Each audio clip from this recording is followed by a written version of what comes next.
ideia foi a gente estar aprimorando nossa técnica de mergulho, porque é importantíssimo a gente estar sempre mergulhando, para de fato a gente estar sempre se especializando no mergulho, porque é o nosso instrumento de trabalho, é o que nos dá acesso aos sítios arqueológicos.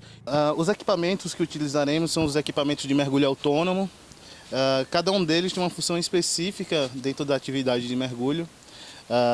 No caso, a roupa, que é uma roupa de neoprene, ou como a gente chama de roupa molhada, ela serve para dar uma proteção no sentido da temperatura, então ela vai dar um certo isolamento. Essa roupa que é recomendada para águas mais quentes, então ela, no caso, por mais que a água atravesse o neoprene, mas ela cria uma camada que dá um certo isolamento. Aqui é o equipamento, de fato, de mergulho autônomo, que é o cilindro, o regulador, que é o que faz com que o ar saia do cilindro e vá até o mergulhador. O colete equilibrador, que com ele a gente consegue buscar um equilíbrio, uma neutralidade embaixo d'água. Então, e cintos de lastros, que no caso desse tipo de colete a gente vai acoplado, né? Então, com todo esse equipamento de mergulho autônomo, a gente consegue se inserir dentro do ambiente aquático e executar qualquer tipo de atividade que a gente busque, né? No caso da gente, arqueologia. Bem, numa resposta simples, né, a gente pode dizer que a arqueologia é a ciência que estuda os restos materiais de sociedades, né? Então, é toda a cultura material que persiste, né, da atividade humana. É uma ciência democrática.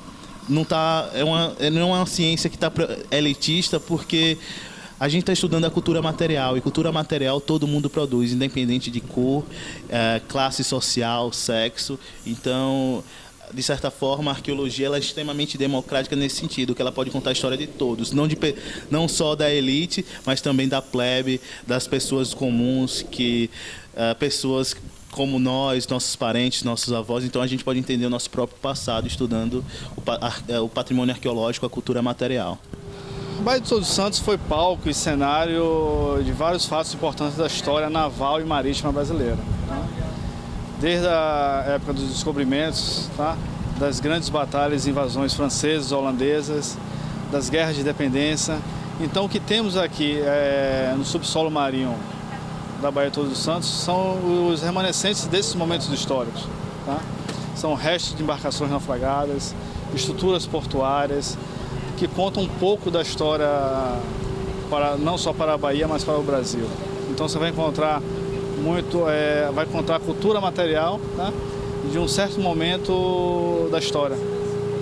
Restos de embarcações, artefatos, os utensílios que eram utilizados pelos homens do mar, ferramentas, materiais, tudo isso está debaixo das águas da Baía de Todos os Santos. Mas a Marinha está fazendo um estudo que tenta relacionar todos esses navios, né, que estão naufragados na costa brasileira.